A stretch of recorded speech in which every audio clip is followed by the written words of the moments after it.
बलूचिस्तान के इलाके हुशाब में दहशत गर्दों का सिक्योरिटी फोर्सेस पर हमला। फायरिंग के तबादले में मेजर साकिब हुसैन और नाइक बाकर अली शहीद हो गए।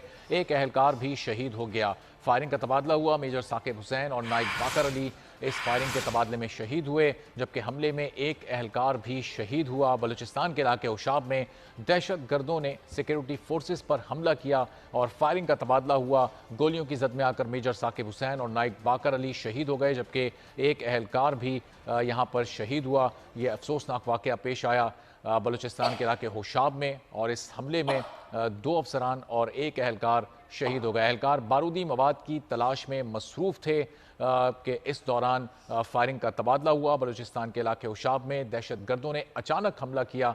ISPR की जानिब से बताया गया। फायरिंग के तबादले में मेजर साकिब हुसैन और नाइक शहीद हो गए। मजीद जानेंगे बोल न्यूज़ के नुमाइंदा खुसूसी सलमान अमान से। सलमान, बताइएगा क्या डिटेल सामने आ सकी हैं? जी बिल्कुल, ये इस इलाके के अंदर दहशत गर्दों की मौजूदगी की इतलात थी फोर्सेस के बाद, जिसकी बुनियाद के ऊपर इंतहाई काबिल भरोसा इतलात मिली थी कि दहशत गर्दों का एक गिरोह जो है वो नकलो हरकत में मसरूफ है। उसी बुनियाद के ऊपर ये कार्रवाई की गई और उस कार्रवाई के दौरान दहशत गर्दों के जब तमाम रास्ते बंद कर दिए गए, सिक्योरिटी फोर्सेस की जानिब से उनको घेरे में ले लिया गया, तो इस दौरान हम जानते हैं कि कॉम्बैट पेट्रोल जो है इस इलाके के अंदर जारी था। इसी इतना में दहशत गर्दों ने घात लगाकर सिक्योरिटी फोर्सेस का जो पेट्रोलिंग दस्ता था उसके ऊपर हमला किया और उस हमले के दौरान शदीद फायरिंग का तबादला हुआ, जिसके बाद 2 पाकिस्तान आर्मी के 2 अहलकारों के शहीद होने की इत्तला मिली। इंडिया को पाकिस्तान से रिलेशन कोई चाहिए ही नहीं, उसकी क्या रीजन है? मतलब डिसपॉइंट हो चुके हैं, मायूस हो चुके हैं, या वो रिलेशन बेहतर करना नहीं चाहते? देखें, हिंदुस्तान की लीडरशिप ने बहुत कोशिशें की पाकिस्तान के साथ दोस्ती करने की, और 1999 तो क्लासिक उसका एग्जाम्पल है ना कि प्राइम मिनिस्टर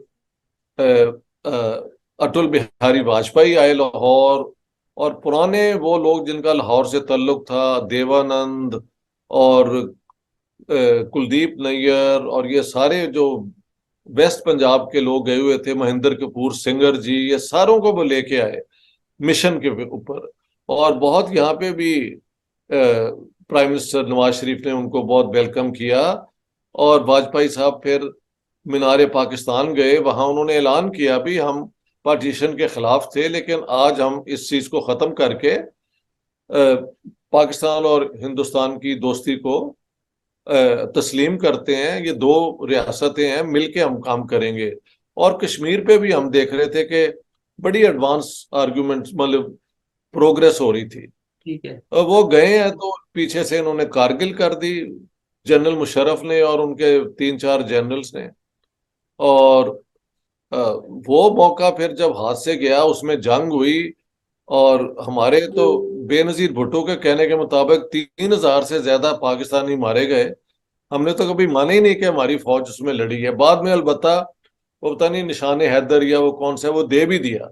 तो पहले कहा कि हमारे तो सोल्जर्स नहीं थे, वो तो मुजाहिदीन थे, बाद में किसी को दे भी दिया कुछ इस किस्म का मेडल। पाकिस्तान हैज नो, वो कोई अकल की बात नहीं है कि अभी तुम कह रहे हो कि हम तो लड़े ही नहीं है, और बाद में फिर वो आपने मेडल भी दे दिया। Anyhow, to cut a long story short, वो एक सुनहरी मौका था जो हाथ से निकल गया। फिर नरेंद्र मोदी जी जब पता लगा शादी हो रही है तो वो आ गए उसके लिए, हाँ, और वो इलेक्ट हुए थे प्राइम मिनिस्टर, तो साथ ही पठानकोट हो गया। उसके बाद देखे पाकिस्तान की तरफ से ये लश्कर तैयबा और जैश ए मोहम्मद और इनकी ऑपरेशंस, मुझे याद है जुम्मे के वक्त वो पड़े होते थे गले, ये लश्कर तैयबा के पैसे हैं, ये जैश ए मोहम्मद के, ये हरकतुल मुजाहिदीन, पता नहीं क्या क्या नाम थे, जुम्मा पड़े और चंदा दे जिहाद के लिए। तो वो इन्होंने कश्मीर के अंदर पंगा ले लिया, बल्कि कश्मीर के जो अपने लोग कोशिश कर रहे थे कि उनकी ऑटोनॉमी बढ़ जाए या जो भी है, वो खत्म हो गई। और वहां पे पाकिस्तान वर्सेस इंडिया की अपना प्रॉक्सी वो हो गई। अब आप पूरी स्टेट के साथ कैसे चंद 100 करोड़ मुजाहिदीन भेज के उसे डिफीट कर सकते हैं? ये हुआ कि बहुत खून खराबा वहां पे हुआ। वहां पे जो कश्मीरी पंडित जो बेचारे रहते थे, कोई 4 लाख, या उनको वहां से भागना पड़ा, उसकी कई स्टोरीज हैं, बट वहां से उनको जाना पड़ा। लेकिन इंडिया के पास उनका कश्मीर रहा, और अब तो उन्होंने वहां पे अपनी पूरी अरेंजमेंट कर ली है, कभी 3-4 उनके सोल्जर्स मारे जाते हैं। जब तक ये होता रहेगा, Suhaib, I tell you, no chance कि हमारे कुछ भी नॉर्मल रिलेशंस हो। तो ये खत्म करना पड़ेगा। और इंडियन जो कहते हैं, उन्होंने मुझे भी कहा है कि आप ये बता दें पाकिस्तान को कि we are no longer Indo Pak, वो हमने हाइफनेटेड रिलेशनशिप खत्म कर दिया है। We are now India Pacific, यानी पूरा Pacific. Please like, subscribe, and share with your friends.